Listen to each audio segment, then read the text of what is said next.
South ఇండియాలోనే అతి తక్కువ ధరలకి రత్నాలను అందించే ఏకైక సంస్థ 6JVR. Welcome to Suman TV. నేను మీ సుబ్రహ్మణ్యం. అమరావతికి సంబంధించి టెండర్లు పిలుస్తున్నారు, పనులు మొదలైన అంటున్నారు, కొంచెం క్లారిటీ మిస్ అవుతుంది. దీని గురించి మాట్లాడడానికి మనతో పాటు Suman TV chief editor Keshav గారు ఉన్నారు. సార్ నమస్కారం. సార్ నమస్తే. టెండర్లు వీళ్ళు వచ్చిన తర్వాత జనవరికి అంతా పూర్తి చేయాలా, పండుగ లోపల పూర్తి చేస్తాము, లేదా డిసెంబర్లో కొన్ని టెండర్లు అయిపోయినాయి, కొన్ని దగ్గర ఏదో నీళ్లు దోడేస్తున్నారు, రోడ్లు కట్టేస్తున్నారు అనేదో జరుగుతూ ఉంది. సార్ ఒకరో క్లారిటీ ఇవ్వండి సార్ మన ప్రేక్షకుల కోసం. అంటే అమరావతి అనేది ఒక మహానగరం. అవును, ప్రణాళిక ప్రకారం చూసుకుంటే కూడా ఒక మహానగరం. ఆ నిర్మాణం ఎక్కడ మొదలు పెట్టాలి అనేది ఇక్కడ క్లిష్టమైనటువంటి అంశం. అయితే దీన్ని మనం ఒక 3 పార్ట్స్గా విడగొట్టుకోవాలి. ఓకే. ఒకటి, అమరావతిలో పనులు మొదలు పెట్టడానికి చేయాల్సినటువంటి గ్రౌండ్ వర్క్. ఓకే. అంటే టెండర్లు పిలవడం, టెండర్లు పిలవడం ఏంటి, అక్కడ మొత్తం క్లీనింగ్ చేయడం, అసలు ముందు అది శుద్ధి చేయడమే పెద్ద ఇది. తిరుపతి బ్రహ్మోత్సవాలు చేసేటప్పుడు తిరుమల వెంకటేశ్వర స్వామి ఆలయ తిరుమంజనం చేస్తారు. ఓకే. మొత్తం ఆలయం అంతా శుద్ధి చేసి మళ్ళీ ఫ్రెష్ గా స్వామి వారికి అన్ని రెడీ చేసి బ్రహ్మోత్సవాలకు సిద్ధం చేస్తారు. ఆ తరహాలో ఇప్పుడు అమరావతి పరిస్థితి అది. ఓకే. మొత్తం శుద్ధి చేయాల్సినటువంటి పరిస్థితి ఉంది. అందుకే 36 కోట్లు అక్కడ టెండర్ పిలిచి మరి జంగిల్ క్లియరెన్స్ కే పనులు పెట్టారు. అంటే మనం అర్థం చేసుకోవచ్చు. సో ఒక ఫేజ్ ఆ క్లియరెన్స్ వర్క్. రెండోది ప్రొసీజరల్ గా అలాట్మెంట్ ఆఫ్ వర్క్. ఏ పనులు ఎక్కడ ఆగిపోయినాయి వాటిని మళ్ళీ ఎలా ప్రారంభించాలి, ఓకే, అది రెండోది. మూడోది అసలు ప్రారంభం కాని పనులు, మాస్టర్ ప్లాన్ డీవియేట్ అవ్వమని చెప్పారు కదా హైకోర్టు ఆఫ్ ఆంధ్రప్రదేశ్ ఇచ్చింది కదా. మాస్టర్ ప్లాన్ ప్రకారమే మీరు నిర్మాణం చేయాలి అని చూపించే మీరు రైతుల నుంచి భూములు సేకరించారని చెప్పింది కాబట్టి మాస్టర్ ప్లాన్ నుంచి మేము డీవియేట్ అవ్వమన్నారు. కాబట్టి మళ్ళీ మాస్టర్ ప్లాన్ ప్రకారం మిగతా టేకప్ చేయాల్సినటువంటి పనులు ఏంటి, ఇలా 3 దశలుగా వాటిని విభజించుకుని చేయాలి. ఓకే.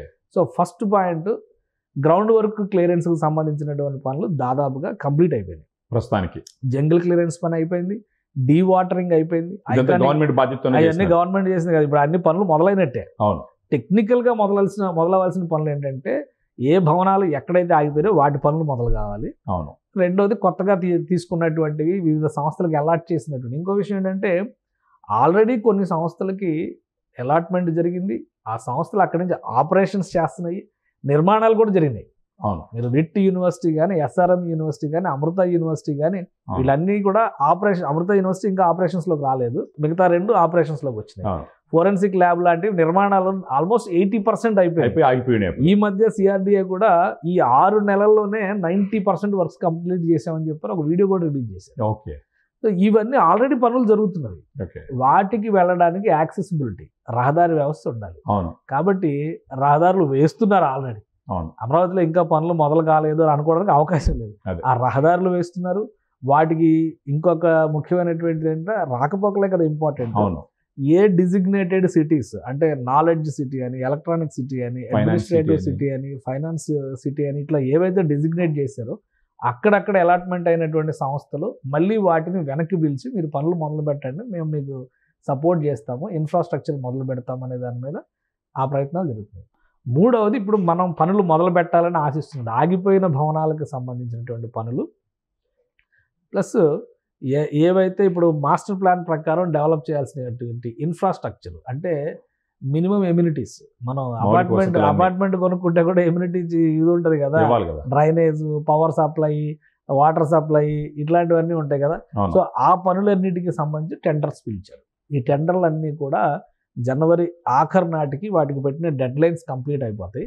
సో వాటిలో ఎవరు ఎంత కోట్ చేశారు, గవర్నమెంట్ ఇచ్చినటువంటి కండిషన్స్ని ఫుల్ఫిల్ చేసేటువంటి సంస్థలేవి, వాటిలో ఎక్స్పీరియన్స్ ఉన్నటువంటి సంస్థలేవి, వీటిని బట్టి వర్క్ అలాట్మెంట్ జరుగుతుంది. వర్క్ అలాట్మెంట్ జనవరిలో ఈ టెండర్స్ టైం గడిచిన తర్వాత 1 నుంచి 2 వారాల సమయం పట్టొచ్చు. సో 2 వారాల్లో క్లోజ్ అయిపోతాయి అవన్నీ. కొత్తగా టేకప్ చేసేటువంటి ప్రాజెక్టులు కొంత సమయం పట్టొచ్చు. బట్ ఈ ఆగిపోయిన పనులు, మధ్యలో ఆగిపోయిన పనులకు అన్నిటికీ క్లియరెన్స్ వచ్చేస్తుంది. రహదారులకు సంబంధించి ఆల్రెడీ కొంత ప్రాసెస్ జరుగుతుంది కాబట్టి మిగిలిన వాటికి సంబంధించినవి కూడా వస్తాయి. మిగతా ఆగిపోయినటువంటి కొత్తగా టేకప్ చేయాల్సినటువంటి పనులు, ఈ ఆగిపోయిన పనులు కాకుండా కొత్తగా టేకప్ చేయాల్సిన వాటికి సంబంధించినటువంటి ఫర్దర్గా వచ్చేటువంటి అవకాశం ఉంటుంది. సో ఇవాళ మినిస్టర్ నారాయణ గారు కూడా అమరావతి ప్రాంతాన్ని సందర్శించారు. రివ్యూ లాగా ఒకసారి మొత్తం రివ్యూ చేశారు. ఐకానిక్ భవన సముదాయాలు ఇప్పుడు అక్కడ 5 బ్లాకుల్లో కడుతున్నారు. ఒకటి, మీరు ఒక విషయం చూడండి, అక్కడ అసెంబ్లీ భవనాన్ని 250 మీటర్ల ఎత్తులో నిర్మాణం చేయాలనేది మాస్టర్ ప్లాన్ ప్రణాళిక. అంటే 1/4 కిలోమీటర్ ఇంచుమించు 250 మీటర్ల ఎత్తులోకి మీరు టూరిస్టులను అక్కడ తీసుకెళ్ళాలి. అక్కడ నుంచి చూస్తే, పైనుంచి చూస్తే ఈఫిల్ టవర్ ఇప్పుడు మనం చాలా ఎక్కుతాం కదా, ఈఫిల్ టవర్ కావచ్చు, తర్వాత స్టాట్యూ ఆఫ్ లిబర్టీ కావచ్చు, ఎక్కితే సిటీ అంతా కనపడదు. అసలు యాక్చువల్ కాన్సెప్టే అది. అసెంబ్లీ భవనాన్ని ఒక టూరిజం స్పాట్ కింద డెవలప్ చేయాలి. అందుకనే ఆ డిజైన్ మీరు చూస్తేనే చుట్టూ నీరులాగా, అక్కడ సరస్సు లాగా మధ్యలోకి వెళ్ళేటువంటి, అసెంబ్లీ సమావేశాలు జరిగే టైంలో అలౌ చేయకపోవచ్చు, కానీ అసెంబ్లీ సమావేశాలు లేని సమయంలో అమరావతి వాచ్ టవర్ లాగా అక్కడ నుంచి విజిట్ చేసే విధంగా మల్టీపర్పస్ లాగా. సో అంత పెద్ద నిర్మాణాలు మరి చేయాలంటే కింద ఇప్పుడు ఆ ఫౌండేషన్ ఎట్లున్నదో చూడాలి కదా. ఇప్పుడు అందుకే ఆయన అన్ని కూడా తనిఖీ చేయడానికి వెళ్ళారు, అవన్నీ చూశారు. బహుశా ఐఐటి ఎక్స్పర్ట్స్ చెప్పినటువంటి దీని ప్రకారం అన్ని పటిష్టంగా ఉన్నాయి అన్నారు. పైన కొంత తుప్పు వచ్చినటువంటి ఇనుపరాడ్లకు సంబంధించి ఎటువంటి సొల్యూషన్స్ చెప్తారు, టెక్నికల్ గా వాటిని ఎలా చూడాలి, ఇవన్నీ కూడా డిసైడ్ చేస్తారు. మొత్తం 5 హెచ్ఓడి టవర్స్ లో 40-50 అంతస్తుల ప్రణాళికలో 1,03,00,000 చదరపు అడుగుల వైశాల్యంలో నిర్మాణం జరుగుతుంది. అన్ని కలిసి అన్ని కలిపి. ఓకే, అంటే 1,00,00,000 ఎస్ఎఫ్టీ డెవలప్మెంట్ అంటే మరి ఎంత వర్క్ ఉంటుంది. 1,00,00,000 ఎస్ఎఫ్టీ మొత్తం ఆ హెచ్ఓడి భవనాలు కానీ, సెక్రటేరియట్ భవనాలు కానీ, వీటన్నిటికి సంబంధించి, అలానే జడ్జిల బంగ్లాలకు సంబంధించినటువంటి పనులు, హైకోర్టు పర్మనెంట్ బిల్డింగ్కి సంబంధించినటువంటి పనులు. సో ఇవన్నీ కూడా స్క్రూటినీ చేసి పెట్టుకున్నారు. మోస్ట్లీ ఫిబ్రవరి 2nd వీక్కి ఇవన్నీ కూడా క్లియరెన్స్ చేస్తారు. వీటితో పాటు హ్యాపీనెస్ట్ 4,030 అపార్ట్మెంట్లు, దగ్గర ఫ్లాట్లు హ్యాపీనెస్ చాలా మంది డబ్బులు కూడా కట్టారు. అప్పుడు అది పూర్తిగా అసలు అది ఫౌండేషన్స్ తవ్వుతుండగానే గవర్నమెంట్ మారింది, మొత్తానికి ఆగిపోయింది. 5 ఏళ్ళు వాళ్ళకి టార్చర్, 5 ఏళ్ళు హ్యాండ్ ఓవర్ అయిపోవాలి అసలు అయితే ఆ ప్రాజెక్ట్. సో వీటన్నిటికీ అందుకనే ఒక నిర్దిష్టమైనటువంటి గ్రౌండ్ వర్క్, ఇప్పుడు ఏదైనా ఒక మొత్తం గ్రౌండ్ క్లియరెన్స్ చేసుకొని రెడీ చేసుకుంటున్నారు. ప్రతి దానికి ఒక టైం బౌండ్లో కంప్లీట్ చేయాలి. మినిమం 9 నెలల నుంచి మ్యాక్సిమం 3 సంవత్సరాల స్పాన్. ఓకే, అంటే ఇప్పుడు 90% కంప్లీట్ అయి ఉన్నటువంటి all India service officers apartments లాంటివి వాటికి 9 నెలల్లో పూర్తి. 9 నెలలు కూడా ఎందుకు, వాటికి వెళ్ళేటువంటి యాక్సిస్ రహదారులు, infrastructure, drainage, water supply, 24 hours power supply, ఇవన్నిటి కోసం 9 months. లోపల ఇంటీరియర్ వర్క్స్ 2 నెలల్లో 3 నెలల్లో కంప్లీట్ అయిపోతుంది. ఎందుకంటే అంత రెడీ టు ఆక్యుపై లా తయారైనటువంటి బిల్డింగ్స్ అవి. సో అందుకని మినిమం 9 months నుంచి 3 years టైం స్పాన్ పెట్టుకున్నారు. ఈ 3 years ఈ రోజు ఫౌండేషన్ వేసి మొదలు పెట్టేటువంటి బిల్డింగ్ 3 years కావచ్చు, బట్ సగంలో ఉన్నాయి అనేది మీరు చూస్తూ ఉండండి. 6 నెలల తర్వాత, ఇది జనవరి మాసం, ఆగస్టు సెప్టెంబర్ తర్వాత చాలా భవనాలు అమరావతి ప్రాంతంలో ప్రారంభోత్సవానికి సిద్ధమవుతాయి. ప్రభుత్వ శాఖలకు సంబంధించినటువంటి భవనాలు ఉండొచ్చు, ప్రైవేట్ ఇన్స్టిట్యూషన్స్, అమృత యూనివర్సిటీకి సంబంధించి చాలా పెద్ద స్ట్రక్చర్ కంప్లీట్ అవుతున్నటువంటి టైంలో గత ప్రభుత్వం వెళ్ళడానికి దారి ఇవ్వకపోతే ఆగిపోయినాయి. లామ్ ఫామ్ పక్కన అగ్రికల్చర్ యూనివర్సిటీ అద్భుతమైనటువంటి డిజైన్తో వాళ్ళు నిర్మాణం చేసింది. లాస్ట్ 7 నెలల నుంచే పని జరిగింది అక్కడ. అలానే సెంట్రల్ గవర్నమెంట్ అప్రూవ్ చేసినటువంటి ఫోరెన్సిక్ ల్యాబొరేటరీస్ గత 7 నెలల్లోనే పని జరిగిందని సిఆర్డీఏ రిపోర్ట్ రిలీజ్ చేసింది. అంటే ఏం లేదు, అమరావతి మీద ఒక ప్రతీకార రాజకీయంగానే దాన్ని చూడాలి, దానికి ప్రత్యేకమైనటువంటి విశ్లేషణ ఏం అవసరం లేదు. అంటే అమరావతి అనేటువంటి నగరం పుట్టుకతోనే చచ్చిపోవాలనేటువంటి కళ ఒక ఆయనకు అన్నాడు, దానికి తగ్గట్టుగా పనులు చేసుకుంటూ వెళ్ళాడు. ఇప్పుడు రాజధానిలో ఏమైనా అవకతవకలు జరిగి ఉంటే వాటిని సవరించే ప్రయత్నం చేస్తుంటే, ఇన్ని ఎకరాల భూముల్ని పలానా వాళ్ళ పేరు మీద ఇచ్చారు, లేదా ఇన్ని ఎకరాల భూముల్ని అక్రమంగా రిజిస్ట్రేషన్ చేస్తున్నారు. ఈరోజు మనం చూసాం సరస్వతి పవర్ కంపెనీకి సంబంధించి 24.84 ఎకరాల భూములు అసైన్మెంట్ ల్యాండ్స్ ని బలవంతంగా వాళ్ళు రిజిస్ట్రేషన్లు కూడా చేయించారు. రిజిస్ట్రేషన్లు చెల్లవు అని ప్రభుత్వం రద్దు చేసింది. సో ఒక రకంగా ఒక తప్పు జరిగినప్పుడు సరి చేయాలంటే ప్రయత్నం అది. అసలు మొత్తానికి భూములే మీకు ఇవ్వమని చెప్పని మొత్తం ప్రాజెక్ట్ ని రద్దు చేస్తే ఆ స్థాయిలో అవినీతి జరిగిందని మీరు నిరూపించాలి. అది జరగలే, ఇది జరగలే. రాష్ట్రం నోట్లో మట్టి కొట్టారు. సో ఇప్పుడు ముఖ్యంగా అమరావతి నోట్లో మట్టి కొట్టారు. మీరు ఇప్పుడు కూడా చూడండి, ఈ ప్రభుత్వం చేస్తున్నటువంటి ప్రణాళికలు కూడా విశాఖపట్నం ఐటీ హబ్ అంటున్నారు, విశాఖపట్నానికి ఫార్మా హబ్ అంటున్నారు, విశాఖపట్నంలో ఇండస్ట్రియలైజేషన్ అంటున్నారు, అలానే మ్యానుఫ్యాక్చరింగ్ హబ్ అని చెప్పని ఇటు ఓరకల్ మాట చెప్తున్నారు, అటు శ్రీ సిటీ మాట చెప్తున్నారు, క్రిస్ సిటీ మాట చెప్తున్నారు. మధ్యలో ఉన్నటువంటి కోస్తా ప్రాంతాల్లో వీటికి ఏమి వచ్చింది లేదు, పరిశ్రమల పరంగా వీటికి ఏదన్నా వచ్చింది అంటే అప్పుడెప్పుడో 200 ఏళ్ల క్రితం బ్రిటిష్ వాళ్ళైనా కానీ ఆ సరార్దర్ కాటన్ కట్టినటువంటి ధవళేశ్వరం ఆనకట్ల వలన గోదావరి ప్రాంతం అంతా అభివృద్ధి చెందింది. ఇటువైపు ఆయన శిష్యుడు అలెగ్జాండర్ ఆర్ అని చెప్పని ఆయన కట్టాడు ప్రకాశం బ్యారేజ్. దానివల్ల కృష్ణా మండలం డెవలప్ అయింది. ఎందుకంటే వీళ్ళు కొత్తగా తెచ్చిన ప్రాజెక్టులు ఏమీ లేవు. ఇక్కడ రాజధాని ఉంది అనేటువంటి ఒక తాయిలాన్ని చూపించి అటు ఇటు వెళ్ళిపోతున్నాయి. అలాంటి రాజధాని నోట్లో మట్టి కొట్టింది గత ప్రభుత్వం. ఆ శాపం ఉత్తినే పోదు కాబట్టి అది గట్టిగానే తగిలింది. సో ఇప్పటికైనా కానీ కనువిప్పు కలగాలి ప్రతి ఒక్కరికి. మా ఊరు అభివృద్ధి చెందాలనే కోరిక ఎలా ఉంటుందో ప్రతి ఒక్కరూ అభివృద్ధి చెందాల్సినటువంటి బాధ్యత, అభివృద్ధి చెందే విధంగా ప్రణాళికలు ఉండాల్సినటువంటి అవసరం ప్రభుత్వానికి ఉంటుంది. సో ఇక్కడ ప్రణాళికల విషయంలో ప్రభుత్వం ఆ బ్యాలెన్స్ అనేది పాటించకపోతే, ఆ సమతూకం అనేది పాటించకపోతే మరొకసారి నష్టం జరుగుతుంది. అందుకనే ఈసారి ప్రభుత్వం టైం బౌండ్గా ప్రోగ్రామ్ ప్లాన్ని డిసైడ్ చేసింది.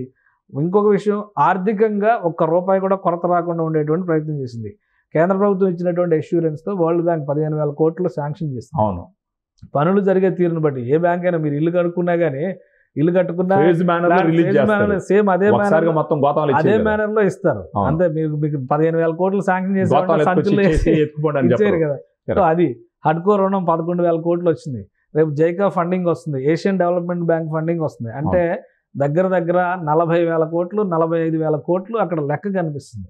పనులు జరిపించేటువంటి అంశంలో నిబద్ధత, సమయానికి పనులు పూర్తి చేసేటువంటి సమర్థత, ఈ రెండు ఉంటే అమరావతి సాకారం అనేది చాలా సులువైనటువంటి అంశం చంద్రబాబు నాయుడు గారు ఈరోజు తేల్చేశారు. సో ఆ దిశగా అధికార యంత్రాంగం, కింది స్థాయి వర్గాలు కూడా పనిచేస్తే అద్భుతమైన రాజధాని నిర్మాణం అనేది చాలా సులువైనటువంటి ప్రక్రియగా కనిపిస్తుంది. అందుకనే ఇన్నిసార్లు బహుశా నారాయణ గారి విజిట్ కి వెళ్ళడానికి కూడా కారణం ఆ డీవాటరింగ్ మొత్తం కంప్లీట్ అయిపోయింది. బహుశా రేపో మాపో ఐఐటి నిపుణుల బృందం చెన్నై నుంచి వస్తుంది, హైదరాబాద్ నుంచి వస్తుందని చెప్పన్నారు. అట్ ద సేమ్ టైం అవసరమైతే విదేశీ నిపుణుల అభిప్రాయాన్ని కూడా క్లియరెన్స్ చెప్పని ముఖ్యమంత్రి గారు ఆదేశించారు. ఎందుకంటే ఆ బిల్డింగ్స్ ఒక 100 ఏళ్ళు నిలవాలనేటువంటి ఆలోచనతో చేస్తున్నారు. సో ఈ వీటన్నిటికీ క్లియరెన్స్లు వస్తే టెక్నికల్ గా జరగాల్సినటువంటి ప్రొసీజర్స్ అన్ని కూడా ఫిబ్రవరి 2వ వారానికల్లా కంప్లీట్ అవుతాయి. పనులు ఆల్రెడీ జరుగుతున్నాయి. కీలకమైనటువంటి ఐకానిక్ భవనాలుగా అమరావతికి సిగ్నేచర్స్ గా కనిపిస్తాయి అనుకున్నటువంటి బిల్డింగ్ పనులు మాత్రం ఫిబ్రవరి 2వ వారం తర్వాత ప్రారంభం అవడానికి అవకాశాలు పుష్కలంగా ఉన్నాయి. అది so very good sir, very good. అంటే మీరు ఎటు వచ్చినా మీరు చెప్పే పాయింట్ ప్రకారం 9 నెలల నుంచి 3 సంవత్సరాల మధ్య మనం ఇప్పుడు దాకా వాళ్ళు చెప్పినట్టు గ్రాఫిక్స్ లో చూసినటువంటిది పూర్తిగా కాకపోతే అవగాహన లేని వాళ్ళు చెప్పేటువంటి మాటలు. గ్రాఫిక్ అంటే ఏంటి, అది ఏమన్నా ప్లాన్ సినిమా కాదు కదా. గ్రాఫిక్ అనేది యాక్షన్ ప్లాన్. ఇప్పుడు మీరు ఇక్కడ నుంచి ఇంటికి వెళ్ళాలనుకోండి, మీ మైండ్ లో ఒక రూట్ ప్లాన్ వేసుకుంటాం, ఏ రోడ్ లో నుంచి వెళ్ళాలి, అది చిత్ర రూపంలో చూపించిన మీకు పూర్తి స్థాయి అవగాహన ఉంటే ఆ రూట్ మీద మీ మైండ్ లో మ్యాప్ తోనే వెళ్ళిపోతారు. లేదనుకోండి గూగుల్ మ్యాప్ ఓపెన్ చేసుకొని చూస్తారు, ఎక్కడ ట్రాఫిక్ ఎక్కువ ఉంది, ఎక్కడ రోడ్ షార్ట్ కట్ ఉంది చూసుకుని పోతారు. ప్రతిదానికి గ్రాఫిక్ అవసరం. ఇప్పుడు జగన్మోహన్ రెడ్డి గారి కంపెనీలు ఉన్నాయి, కొన్ని కన్స్ట్రక్షన్ కంపెనీలు గ్రాఫిక్ వేయకుండా అపార్ట్మెంట్లు కట్టారా, అపార్ట్మెంట్లు అమ్మారా, ఎంత పెద్ద. ఇప్పుడు రామ్కీ గ్రూప్ ఉంది, ఒక పెద్ద ఇన్ఫ్రాస్ట్రక్చర్ డెవలప్మెంట్ చేసింది, దానికి ప్లాన్ వేయలేదా? ఇక్కడ హైదరాబాద్ లో బోల్డ్ అన్ని కంపెనీలు, అంటే ఈవెన్ హైటెక్ సిటీ ఇది కూడా ప్లాన్ తోనే వచ్చింది కదా. తిరుమల వెంకటేశ్వర స్వామి మహాద్వారం కట్టాలంటే కూడా ప్రణాళిక చేస్తేనే కదా. సో ఆ విజువలైజేషన్ అనేది ఇప్పుడు ఇచ్చినటువంటి టెక్నాలజీ ఇచ్చిన అదృష్టం, అది చిత్ర రూపంలో చూపించిన ఇలా కడితే ఇలా ఉంటుంది. మీరు ఒక చిన్న 1000 చదరపు అడుగుల అపార్ట్మెంట్ ఫ్లాట్ కొనుక్కుంటే ప్లాన్ చూపిస్తారు కదా వాళ్ళు. ఇందులో ఇటు నుంచి కిటికీ ఇటు ఉంటది, తలుపు ఇటు ఉంటది, ఈ గదిలో అదంతా ఓకే అనుకుంటారు ముందే. కాబట్టి బుర్ర లేని వాళ్ళు, జ్ఞానం లేని వాళ్ళు, ప్రస్తుత పరిస్థితులపైన అవగాహన లేని వాళ్ళు గ్రాఫిక్ అంటే ఏదో సినిమా అనుకుంటారు. రాజమౌళి కూడా అదే విధంగా అవమానించారు. రాజమౌళి గారు ఒక ప్రణాళిక వేయకుండా ఒక సినిమా ఎలా తీస్తారు కదా. బాహుబలి లాంటి సినిమాలో కానీ, RRR లాంటి సినిమా అంత పర్ఫెక్షన్ ఎలా వచ్చింది? ఏది గ్రాఫిక్, ఏది గ్రీన్ మ్యాటో, ఏది రియాలిటీనో మనం చెప్పగలం ఆ స్క్రీన్ పైన చూసినాక. సో ఎంత మైండ్ వర్క్ చేస్తే అదంతా సాధ్యమైంది. కాబట్టి అజ్ఞానులు చెప్పేటువంటి మాటలు పట్టించుకోవాల్సినటువంటి అవసరం లేదు. ప్రణాళికబద్ధమైనటువంటి అభివృద్ధి ఆంధ్రప్రదేశ్కి అవసరంగా కనిపిస్తుంది.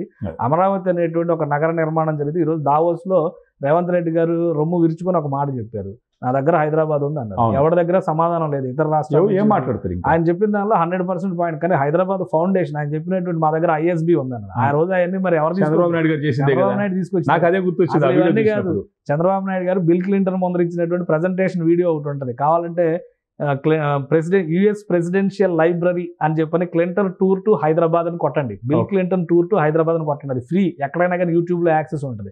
ఆ వీడియో ఓపెన్ చేస్తే 45 నిమిషాల power point presentation Chandrababu Naidu గారు ఇచ్చారు. ఆ రోజు ఇక్కడ ఏమేమి వస్తాయని చెప్పారో అవన్నీ ఈ రోజు హైదరాబాద్ లో ఉన్నాయి. సో ప్రణాళిక, ప్లానింగ్, మైండ్ మ్యాపింగ్, ఏ విధంగా ముందుకెళ్లాలనేటువంటి విజన్ అంటే ఆ విధంగా ఉంటుంది. ఆయన ప్రూవ్ చేసిన తర్వాత కూడా కొంతమంది అరాచక శక్తులు, అంటే ఆల్రెడీ ఆయన హైదరాబాద్ లో ప్రూవ్ చేసినాడు, అయినా కానీ మళ్ళీ ఆయన ట్రోల్ చేస్తారు. అంటే అది రాజకీయం కోసం ఏమైనా మాట్లాడారు, అది కరెక్ట్. కానీ విఘ్నత ఉన్నవాళ్ళు గమనించాలి. జరుగుతున్నటువంటి పనులు ఇప్పుడు మీరు ఒక సైడ్ మాట్లాడతారు, నేను ఒక సైడ్ మాట్లాడతాను. వినేవాళ్ళు మన ఇద్దరు చెప్పే దానిలో లాజిక్ అనేది వాళ్ళ బుద్ధితో ఆలోచించి వాళ్ళు నిర్ణయం తీసుకోవాలి. అది తెలివైన వాళ్ళ లక్షణం. అంతే. అలా కాకుండా మీ పక్క ఉంగిపోవడం నా పక్క ఉంగిపోవడం అనేది తెలివైన తనం కదా. అంటే వాళ్ళు తెలివిని ఏం చేస్తున్నారు. ఇప్పుడు ఇక్కడ సమస్య అదే వస్తుంది. కాబట్టి అమరావతి రూపకల్పనలో కానీ అమరావతి నిర్మాణంలో కానీ లోటుపాట్లు ఏమైనా జరుగుంటే గత ప్రభుత్వం సరిచేస్తుంటే బాగుండేది. ఆ ప్రయత్నం చేయాలి.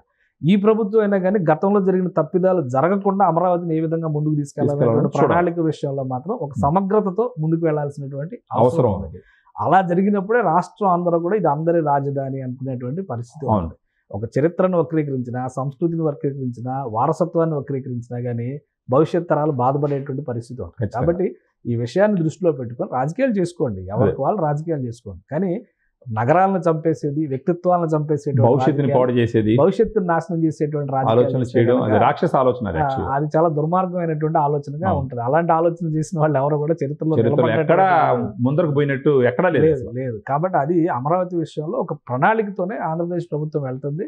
ఫిబ్రవరి ఎండింగ్ నాటికి దాదాపుగా సగంలో నిలిచిపోయిన పనులన్నీ మొదలవడానికి అవకాశం ఉంది. ఫిబ్రవరి ఎండింగ్ లోపల కొత్త ప్రణాళికలు కొత్తగా టేకప్ చేయాల్సిన వాటికి కొంత సమయం పట్టొచ్చు. ఆల్రెడీ ఆన్గోయింగ్ ప్రాజెక్ట్స్ కూడా చాలా నడుస్తున్నాయి అమరావతిలో. అవ్వకపోతే ఇప్పుడు 4 నెలల్లో పవర్ ప్లాంట్స్ ఎట్లా ఓపెన్ చేస్తారు, విద్యుత్ సబ్ స్టేషన్స్ ఎట్లా ఓపెన్ చేస్తారు, uninterrupted power supply 16 sub stations ఎలా ఓపెన్ చేస్తారు. సో ఒక ప్రణాళిక ప్రకారం ముందుకు వెళ్తున్నారు. అందులో ఎలాంటి ఢోకా లేదు.